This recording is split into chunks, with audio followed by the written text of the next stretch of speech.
Hey, everybody, welcome to the big show. Here it is. It's 8 o'clock on Monday, March the 20th, 2023. Welcome, one, welcome all to your pal Bruce here in Palm Desert, California, where we're just patiently waiting for the heat to show up. We're not really complaining too much because we're in the mid 70s now when we should be in the mid 80s. This sure beats the mid 50s or the early low 60s. This is okay. Being Canadian, we can tough this out. It's quite all right. When you go outside for a walk now, the sun breaks through the clouds and you can feel the heat build quickly. The angle is so high now for the sun's angle that we can just get rid of these clouds for a week or so. We'll just bake right up. But at the moment, we have got these bands of showers and other mess hitting California, but mainly north of us. We're getting the very end of it, just a little tiny bit. I'm not complaining because it could be really bad with flooding everywhere. So we're hanging right in there. Welcome, one and all, to the channel from wherever you are on the planet. Make sure, if you can, say hi to me today. Tell me, where are you watching me from?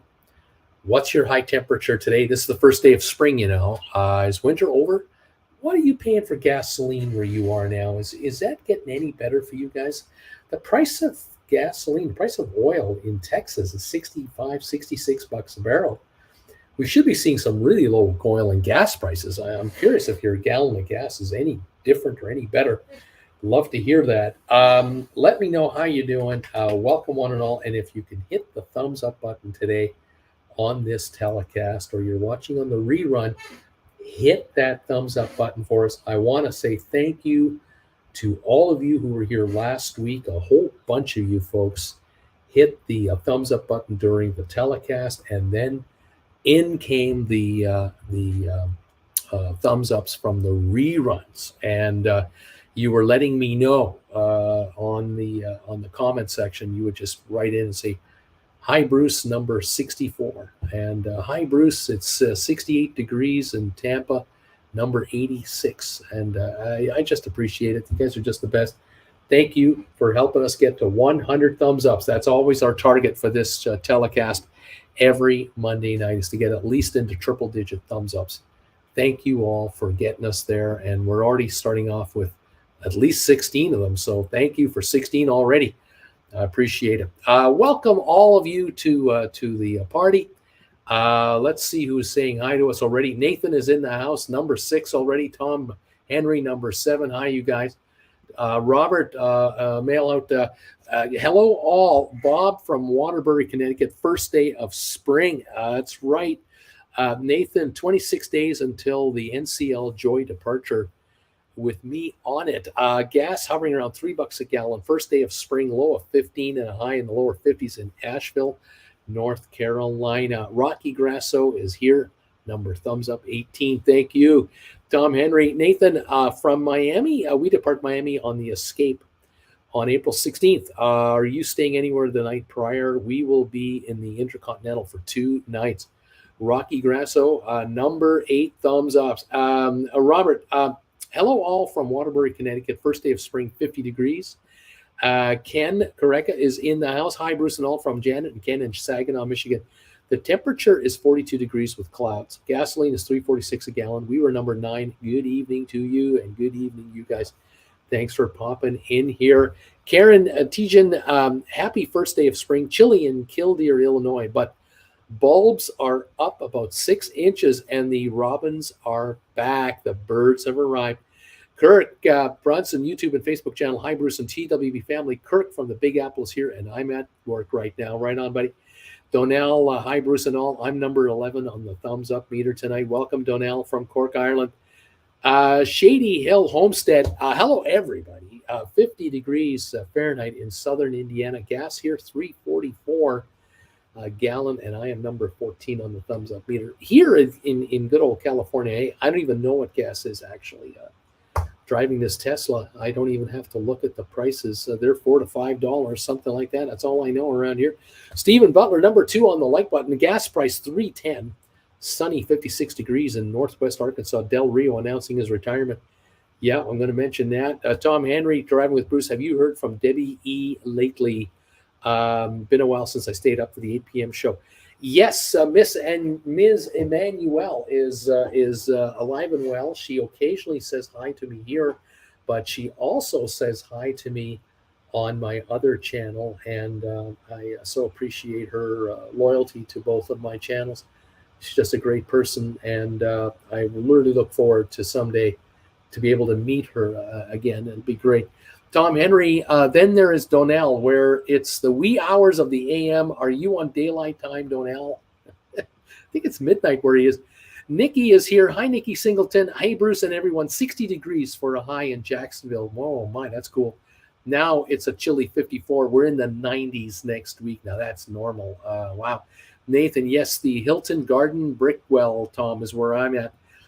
Kate PM is here. Hi, everyone. Just back from spending some time in Fort Lauderdale. Never again during spring break, but we had a marvelous time watching the cruise ships leave port. I can imagine spring break was a Looney Tune Zune. I remember way back in 1970, the family, mom and dad, took us down to Florida, and we were in Daytona Beach, spring break 1970, and oh man, all the hot rods driving along the beach shore, and oh my gosh, and so many people had transistor radios blaring away music and stuff, and oh man, kind of enjoyed that. That was 1960. I was 14. That was interesting. Anyway, Louise, welcome, Louise Lancer. Hi, Bruce. I gave you my thumbs up last week, even if I was watching The Bachelor at the time. Your dedication to this channel is unbelievable. I thank you so much. There's one other person just as loyal as you are, and that is Mrs. Brittany Anderson. Hi, Bruce, and everybody. Just got home from being with my mom about an hour ago. Welcome, Brittany, to the show tonight. I hope you're doing well and all is good in your life. Fantastic that you're here as you usually are. Thank you all so much for popping in and saying hi to us tonight.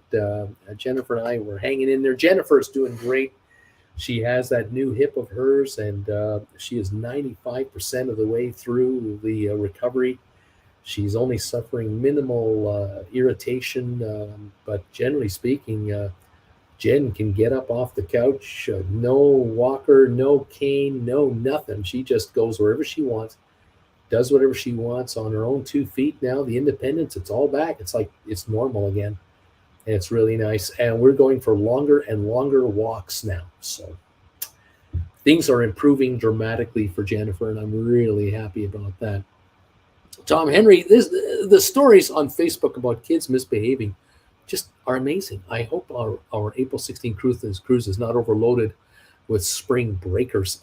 Saw 2 families were dropped at a port by Royal Caribbean after kids damaged 2 elevators. My God, a double D, a mid-50s Central Texas, waiting on the AM rain by chance.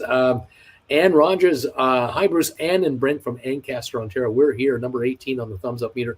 Gas is $1.29.9 a liter. Welcome to the 2 of you to the show tonight. I'm glad to have you both here with us from Ontario. We have 24 thumbs ups, and they keep coming in. We thank you. We're a quarter of the way to 100 thumbs ups. Thank you all so much. Well, yeah, news. Today, it was announced that Frank Del Rio will be leaving Norwegian Cruise Lines. He is going to be out by June 30 of this year. And a gentleman named Harry Sommer is going to take over as the new CEO, Chief Executive Officer of Norwegian. And Frank has been running the show at Norwegian for probably close to 20 years, I would think now. 80, what would that be, 2003? I'm not even sure if he's been around longer than 20 years. Excuse me. But with Frank's departure, that means that all three CEOs of the big three cruise lines, Royal Caribbean, that's Richard Fain, the, the head of Carnival, and now the head of Norwegian, have left their positions in the last year. They've all moved on.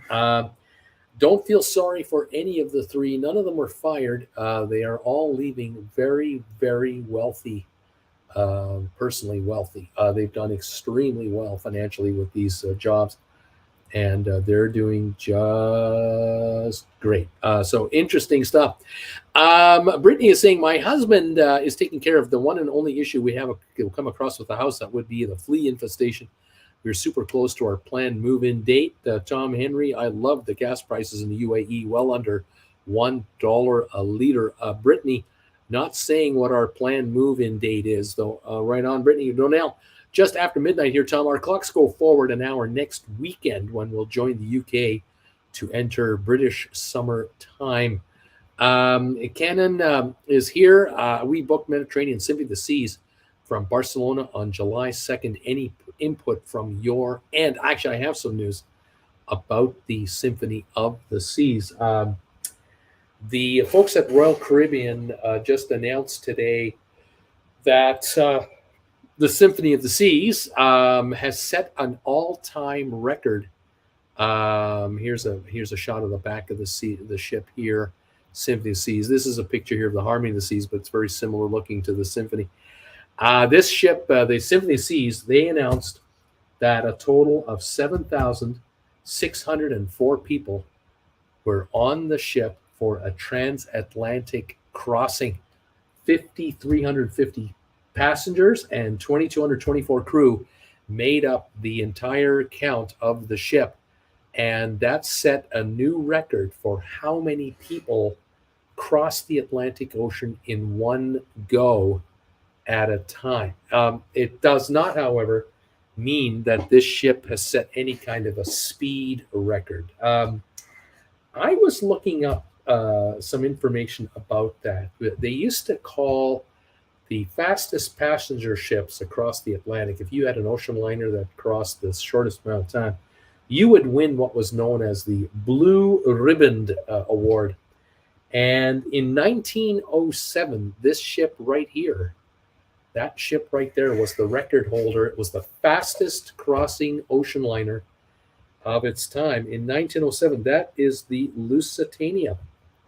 Now, I've heard of the name the Lusitania ship because in 1915, this ship became a worldwide famous story. She had been torpedoed by German submarines in the Atlantic just off the coast of England. And the ship sunk in like 30 minutes. Massive explosions were apparently created, and the ship forever sits at the bottom of the Atlantic Ocean. But in 1907, the Lusitania was the fastest ship across the Atlantic Ocean. And she was running at 24 to 25 knots at that time. That was the speed of this ship back in the day. This is more of what it was known for most of her lifetime. Now, this ship right here in 1929 was the blue ribbon holder, the Brennan from Germany, and only 2 smokestacks, 27.83 knots, average speed, 1929. This was the fastest ocean liner on the seas at the time. In 1935, the Normandy set the record. The SS Normandy set the record as the fastest ocean liner across the Atlantic. Here she is pulling into New York, 29.98 knots. You had about 15%. That's about not quite 35 miles an hour average speed to cross the Atlantic Ocean. And that ship had all kinds of endings. Unfortunately, this ship also had a sad ending.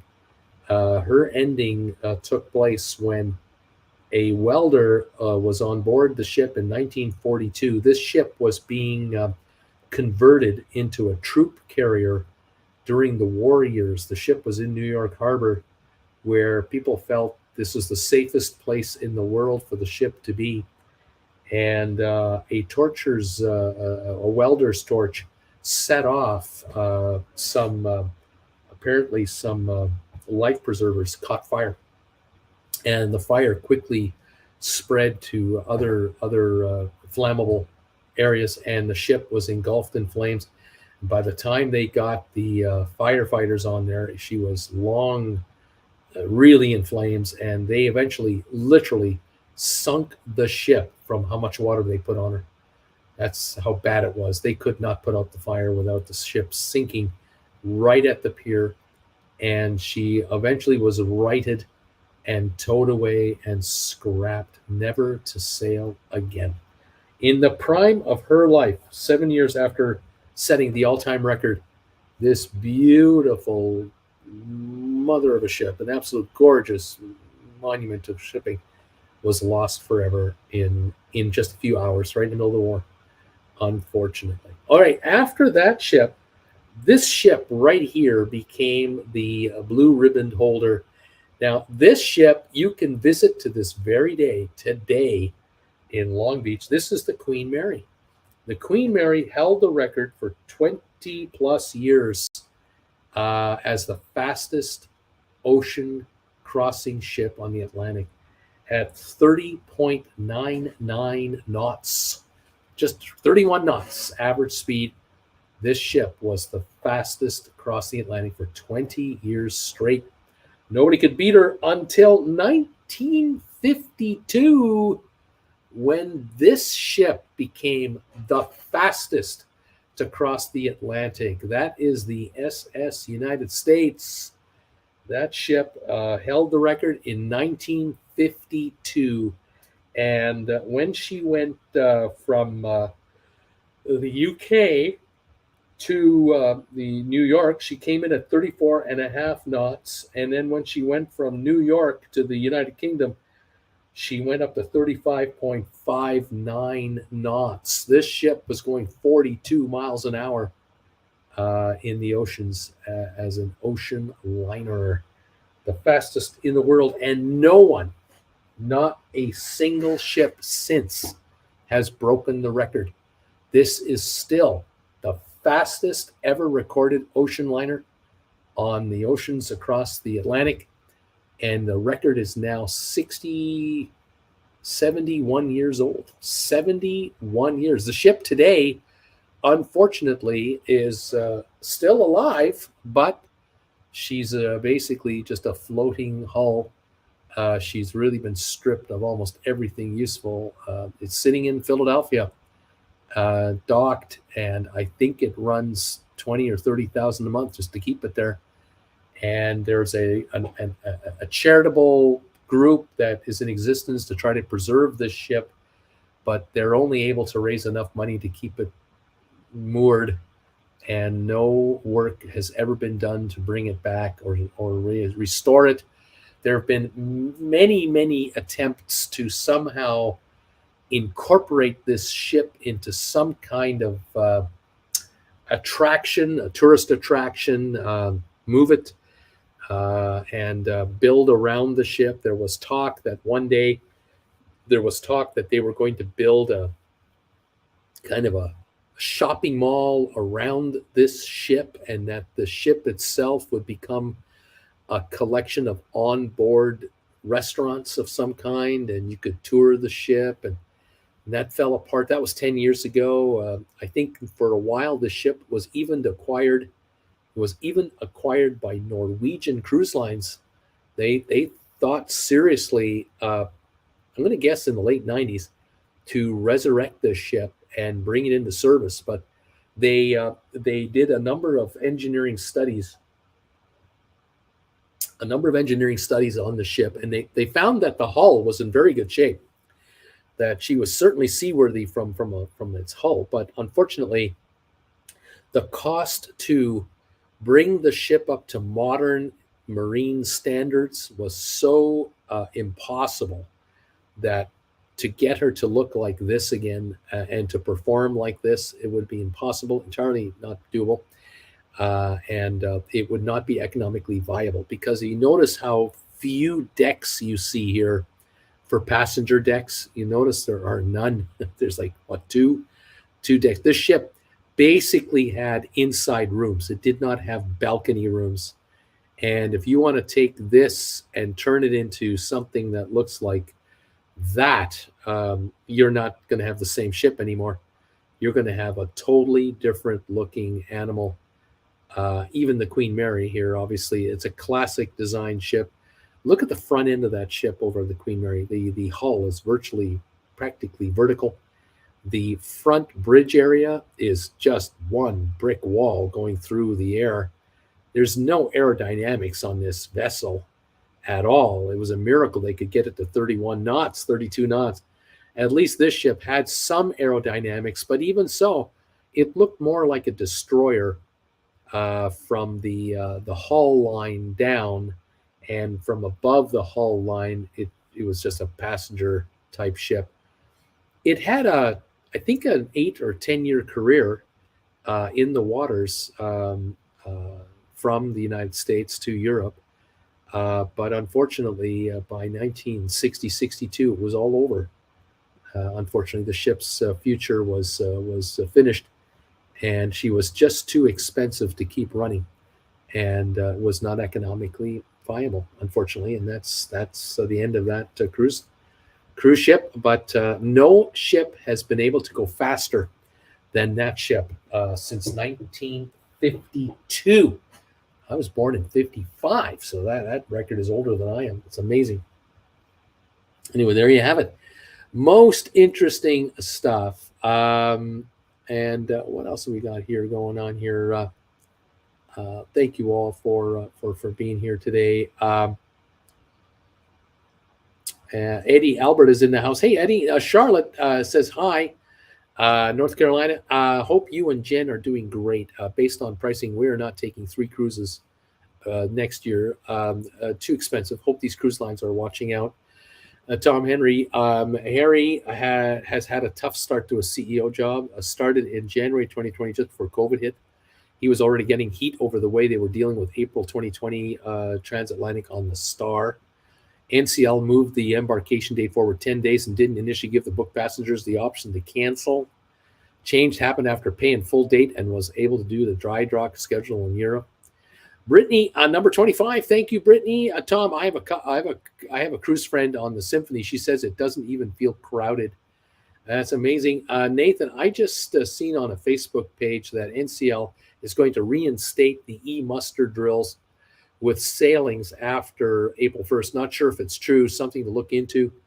Kate PM, my grandmother came to the United States on the Lusitania. It got torpedoed on its return voyage. Oh my. Donnell RMS Lusitania sank 21 kilometers off the coast of Cork in May 1915. I'm having trouble. All right, on Donnell. Thank you for that, Eddie. The USS United States sits in Philadelphia. She held records. Yes. Jeannie. Hello, Bruce, and all TWBers. Bill and Jeannie are here for the big show from East Tennessee. 2 degrees this morning. Very unusual for the first day of spring, but temps are on the rise. So happy for Jen's great recovery. Thank you, guys. She is coming along really, really well. Tom Henry. Eddie Albert, thanks. I was just thinking she was in Philly. Eddie, they want to save her. Stephen, I have a letter mailed from the Queen Mary maiden voyage. I think it was sent by a passenger that actually went on the return leg New York back to the UK. Got it at an antique store years ago. Terry Vince, hello, Bruce. Temperature 16 degrees in Hobart, Tasmania. Gas is Australia, 190 a liter. Welcome, sir, to the show from way down under. It's great to have you here. I guess fall has started for you. Summer's over. Fall now kicked in. Spring for us. Welcome to the show. Sharon is in the house. Hey, Sharon. Hi, Bruce. We're having a busy evening tonight, but I want to make sure to say hello. Welcome, and thank you for your kind reaching out to us. I appreciate it. We now have 30 thumbs ups for this show. If any of you out there are watching and you're able to give us a thumbs up, please hit that thumbs up button for us. We try to hit 100 thumbs ups for every show we do on Monday nights. And we find that what happens is by the time we go off the air here, we're right around the halfway mark. And then the other half of the thumbs ups come from folks watching this show on the rerun. And I thank all of you who are watching on the rerun. Make sure to hit your thumbs up button if you can. Push us over 100 and beyond if possible. And that'll keep bringing folks to the show. Thank you all so very much for your help. It's number 32 now are here. We got 32 in already. Thank you, everybody. Other news I have for you. I've got some cruise deals here that I came across that I thought I'd share with you. These are priced pretty well. And what I did today was I thought what I would do is I would go on a hunting trip to see what trips could be found that would be a really good deal for repositioning cruises. I was curious because now we are going to be entering in the next few months now the height of repositioning cruises, where the ships have to be moved from the Caribbean area to Europe, perhaps, or they're being moved to Alaska for the Alaska season and everything else. And so I thought I'd take a look at a couple and see, show them to you to get your reaction to this. The first one is an 18-night repositioning cruise, Holland America on the Rotterdam, departing April the 6th. And this ship is sailing from New York City. Now, let me just double check here. Oh, by the way, Kevin Chapman, the author himself, is here. Hey, Uncle Bruce, number 30, thumbs up. Just back from a non-cruise trip. Looking forward to Oasis of the Seas Memorial Day weekend. Right on, my friend. You deserve the rest and enjoyment. Enjoy that indeed. Thank you so much for popping in and hitting that thumbs up button for me. I appreciate it. Here is I believe this is the itinerary of the Rotterdam. As you can see, the ship is going to leave New York let's put it this way. You can get on the ship Thursday, April the 6th, and you're going to stay overnight in New York. You're not leaving until Friday, April the 7th. So you get an overnight stay right in New York itself. Saturday, April the 8th until Saturday, April the 15th, you're at sea, crossing Atlantic. You're not going to get the blue ribbon, but you will arrive in Plymouth, England on Sunday, April the 16th. Then you're going to be in Dover on Monday, April the 17th. That's right across the channel from France. Then you're going to Rotterdam in Holland for 2 nights, Tuesday, April 18, Wednesday, April 19. Then you're going to hit Thursday at sea, and Friday, the 21st of April, you're going to be in Oslo, Norway. And then on Saturday, April 22nd, you're going to be in Copenhagen, Denmark, Copenhagen. And then you're going to be at sea on Sunday, the 23rd. And on Monday, the 24th, you're going to end up in Amsterdam. Now, this is a lovely cruise. Cross the Atlantic first for about a week. And then 6 stops with an overnight stay in Rotterdam, which, of course, is the ship's namesake city. The ship is named after Rotterdam, so it's a kind of a homecoming. Now, if you want to take this 18-night cruise, you can do an inside room for $719. You also can take an ocean view for $839. Or grab a balcony for $919. I got to tell you, this is $51 a night per person. Balcony room, 18 nights. Come on, man. Breakfast alone is $20. A decent buffet lunch is another $25. Dinner in the dining room is $50 a person minimum. You're talking $100 a day in food to $125 a day in food that you're given right off the get-go, plus your room and the trip. I mean, this is a bargain. If you want to take a sweet $2,079, which is still just over $110 a night, that's still a bargain, But that balcony rate of $919 for 18 nights, this cruise sounds like a pretty darn good deal to me. $719 to $919 inside room up to a balcony. I'd go balcony right now. I'd take that deal anytime. Most interesting package deal there. Oh, don't forget, any cruise over 14 nights on Holland America, that's a Carnival product, Carnival brand cruise line. I think you get $250 cabin credit for over 14 nights. So $919 per person in the balcony. You get a $250 cabin credit on top of that. Yeah, this is a good deal. I would say so. The second deal I have for you is a 15-night cruise on Royal Caribbean, the Explorer of the Seas. A departure date April 23rd, and you're leaving from Miami, Florida, going to Rome, Italy. And Sunday, April 23rd, you'll leave Miami. Now, on Monday, the 24th, until Saturday, the 29th, you're at sea when you end up in Ponta Delgada, Portugal. You have 2 sea days after that, and on May the 3rd, Wednesday, you're in Malaga, Spain. Beautiful city. Cartagena, Spain on Thursday, the 4th of May. Barcelona, Friday, May the 5th. Toulon, France on Saturday, May 6th. What is this called here? You're going to be in Corsica. Ajaccio. I can't pronounce it, but you're going to be in Corsica, the island of Corsica, on Sunday, May the 7th. And on Monday, May the 8th, you're going to be in that port, that Civiliacia, the one I can't pronounce, Civiliaca, Italy, just about 80 kilometers away from Rome. That's the end of your cruise, Monday, May the 8th. So start your holiday in Florida a little early, then get to Miami on April 23rd. And when you get to Rome, stay in Italy for a couple of weeks, tool around Italy a little bit, and then come on back. What a trip! What a holiday! What a deal! Now you want a price on this? How about this one? This 15-nighter, okay? Inside room, $522. Inside room, 15 nights. Okay. Ocean view, $662. Balcony, $1,120. That's about $60 a night. Suite, $2,540. That's a little higher. So that inside room for $522. My God, you can imagine a couple students backpacking through Europe. When they get to Europe, for $522. They can eat $150 a day of food on the ship every day. Man, the cruise line's going to lose a fortune with those two in that room. What a great way to start a backpacking tour of Europe on a trip like this. That is fantastic. All right.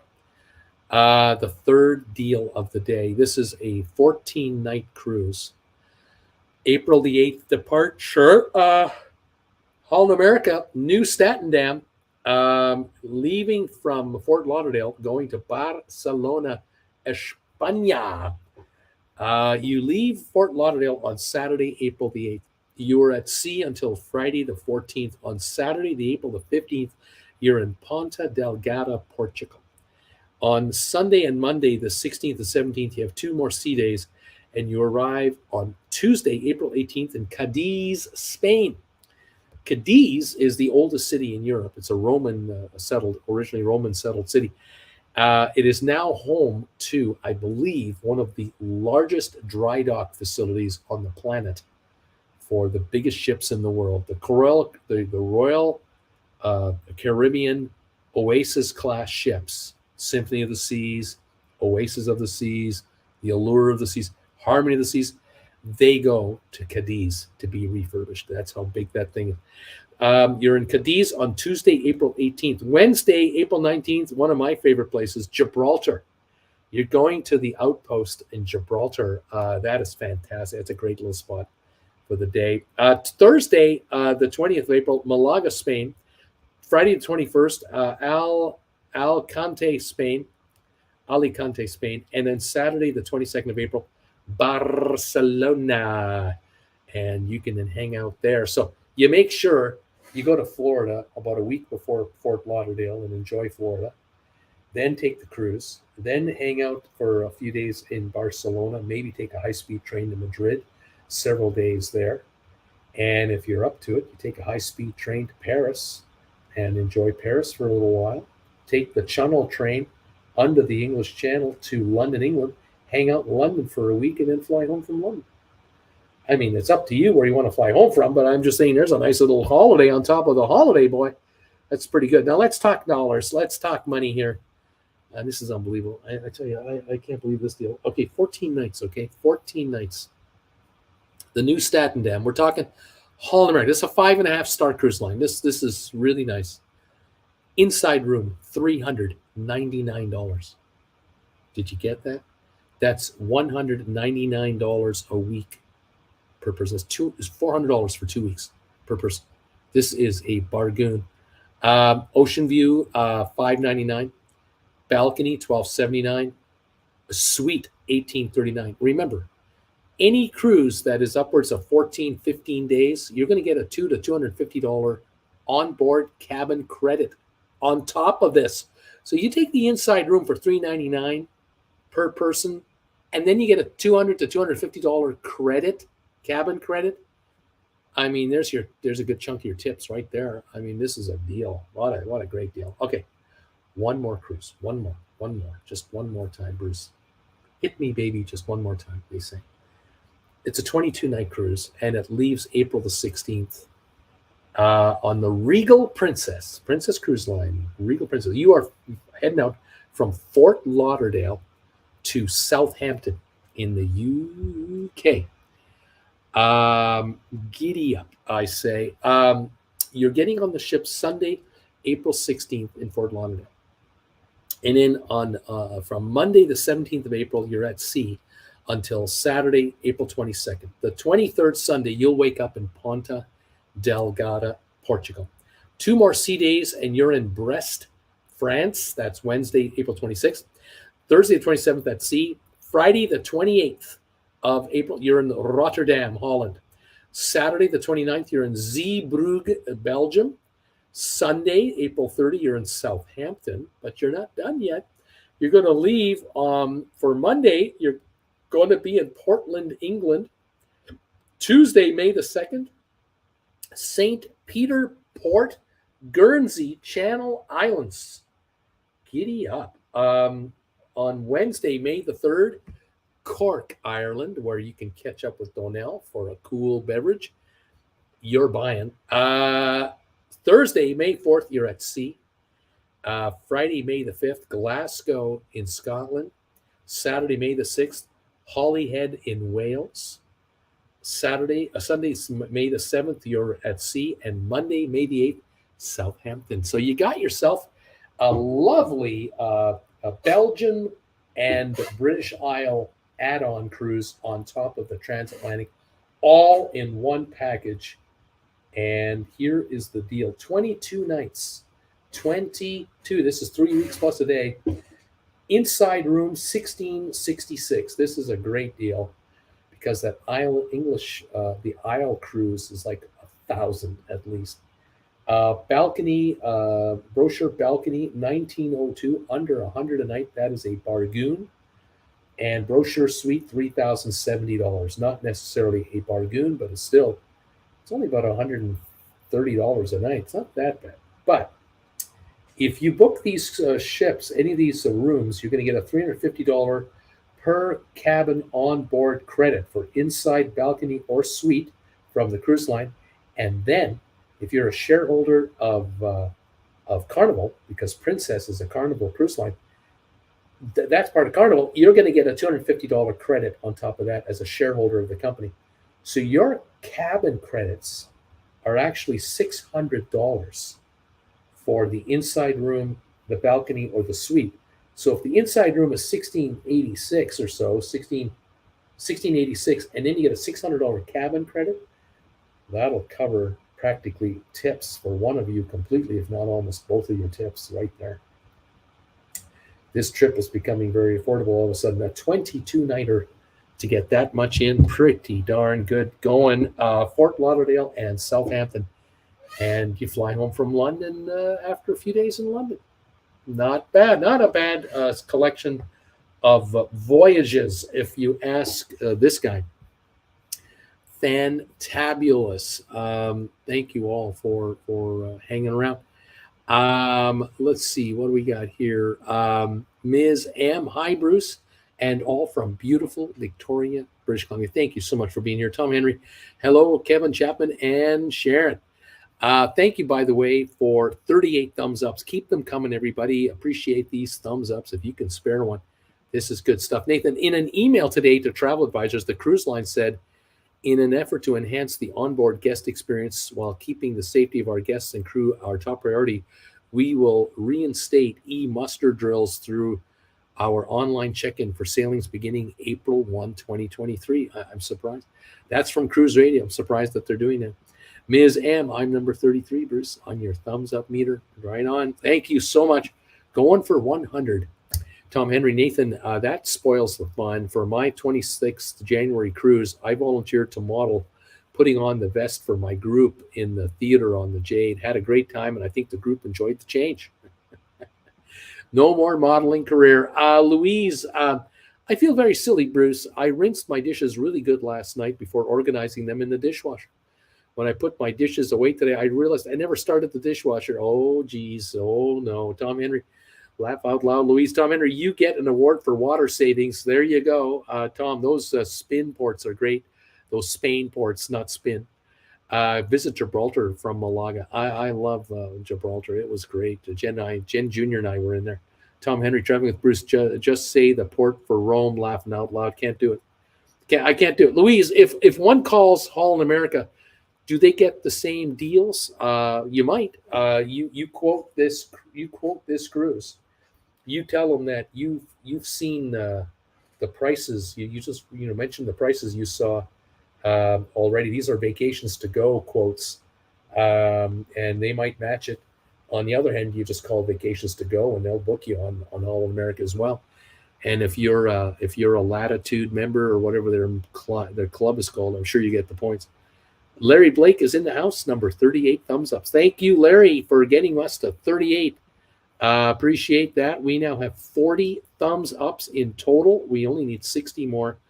Between the folks here and the rerun people watching, we will have 100 thumbs ups in a few days. And I thank you all for helping out. It's just terrific of you, all of you, to help us get through it. Well, I got to tell you, between Symphony of the Seas reaching a new all-time record for how many people have crossed the Atlantic in one cruise, Frank Del Rio leaving Norwegian by the end of June, talking about all the blue ribbon holders and winners.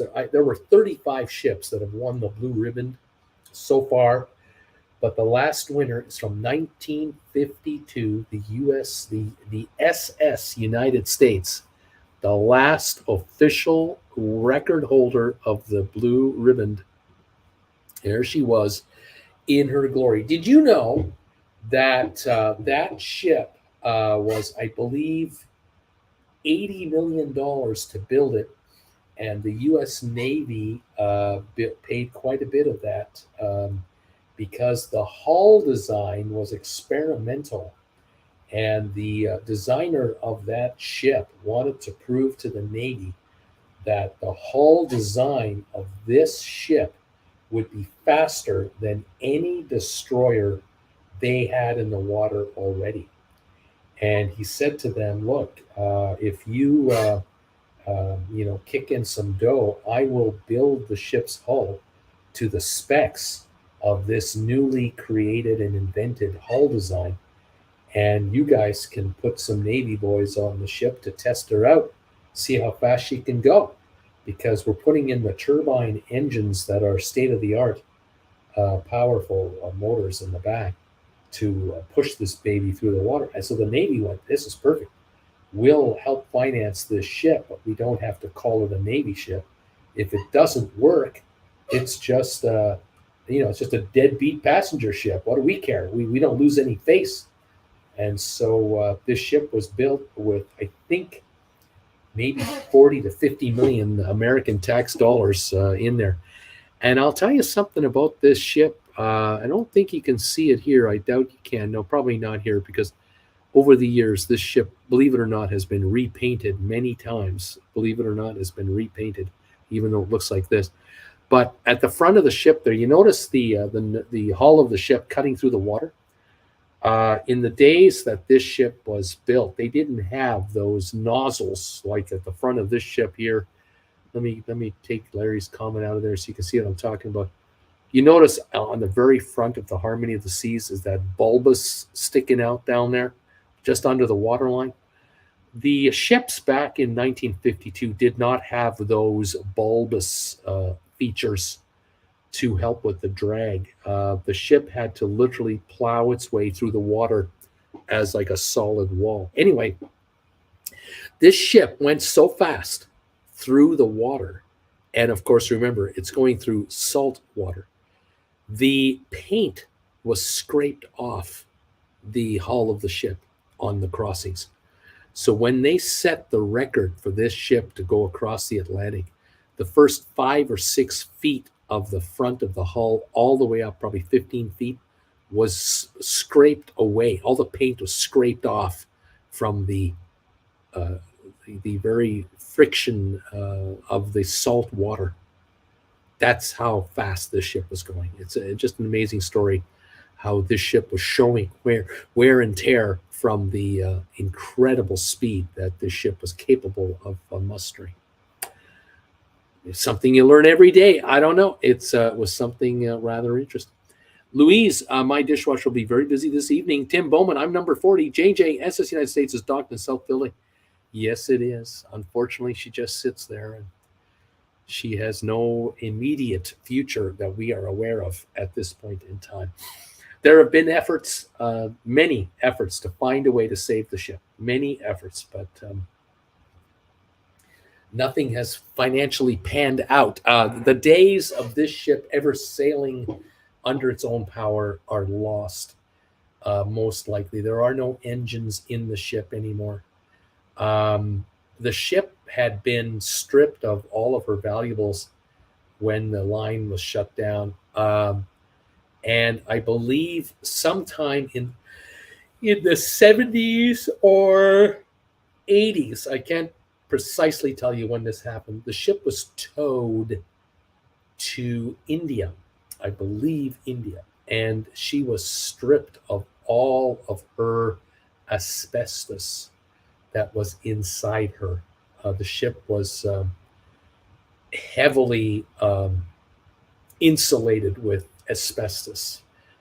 All of that was removed in a third world country because you couldn't do it in the United States, which is this is telling of how we treat the third world sometimes. In any event, I believe it was India. It might have been Pakistan, might have been Bangladesh. I'm not exactly sure exactly where she was taken, but she was taken where you could deal with asbestos without the environmental rules of the United States. The ship was then towed back to Philadelphia. And the plan, I believe, was then to refurbish the ship now that she had been cleaned out to her skeleton. But it never got done. And there you go. And so she sits to this very day in Philadelphia, a sad reminder of her once glory days. While that is going on with this ship, while she sits like this in Philly, this ship, the Queen Mary, is the pride and joy of Long Beach. Although I have to say the city of Long Beach has been very, very loyal to this vessel. The city and citizens of Long Beach, California, have poured millions of taxpayer dollars into this floating hotel. And it just reopened last year for the first time in 4 or 5 years after millions of dollars of refurbishment were put into this ship, because this ship is falling apart bit by bit by bit by bit. Those funnels are fake. Those 3 funnels are not original. They are really more like plexiglass plastic. They're not the real funnels. The engines were removed from this ship when she got here, just after she got here a few years, and I'm sure they were just scrapped out.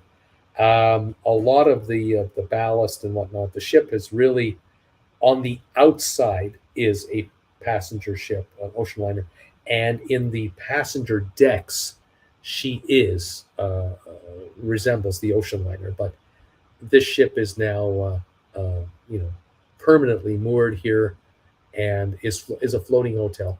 I've stayed in this ship with Jennifer. We were in the ship for one night back in the oh gosh, would have been the mid '80s, and we enjoyed it. We enjoyed the one night on the ship, but this was for me. It was a reminder of what ships were like.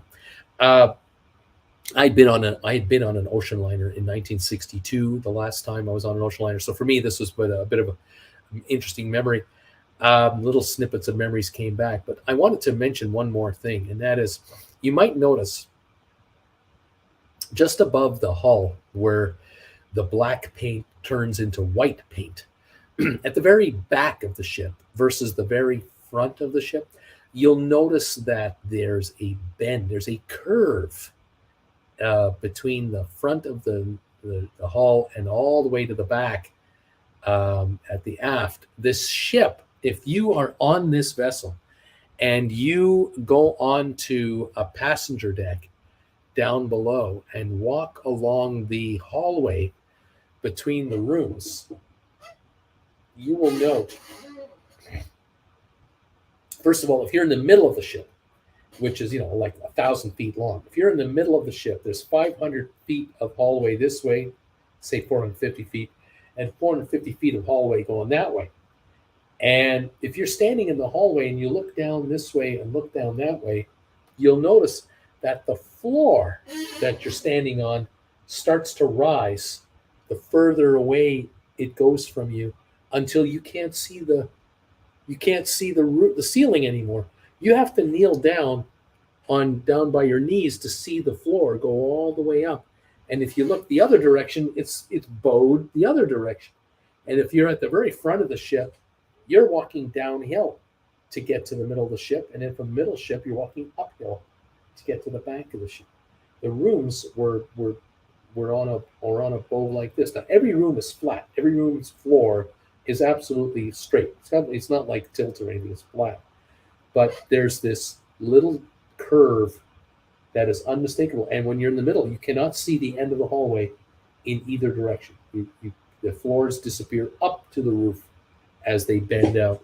And that is, if you get a chance to get on this vessel, you can take a look at it yourself. I don't know if the same can be said for the SS United States. She looked pretty flat, but then again, the front end looked a little higher.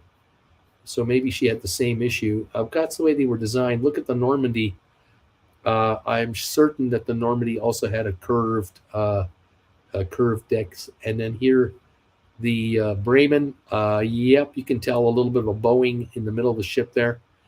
And then the Lusitania, hard to tell with this design, with the way it's laid out, but I think this also had curved floor plan as well. But yeah, amazing. These ships they were the record holders. This is the kind of ship you would have been on in 1907 with those four stacks. You definitely wanted a cabin at the front of the ship. For sure. You didn't want to be at the back of the ship. That's why the stacks are so high, of course, was to allow all that fuel and smoke to burn off. And with the Bremen, you only had two. So most interesting design. Look at the lifeboats right at the top there. They're all up on those jacks, whatever they're called. Here's again, the Normandy. You can see the lifeboats on the top and the three smokestacks.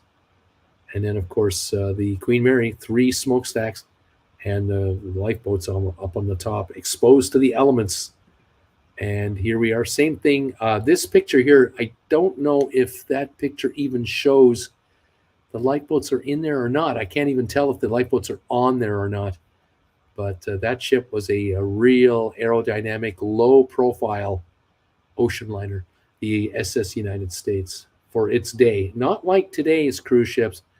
They are behemoths, and they're somewhat aerodynamic, but then again, a totally different beast from what was built way back when. Anyway, there you go. Well, I hope you found today's show enlightening, interesting, entertaining. Thank you all for being with me today. 44 thumbs ups. You guys are incredible. I thank you so much for helping me get towards this 100 goal. I love it. Thank you very much. Would you have enjoyed staying in the Queen Mary Hotel for more than one night? Would you do it again, or once was enough?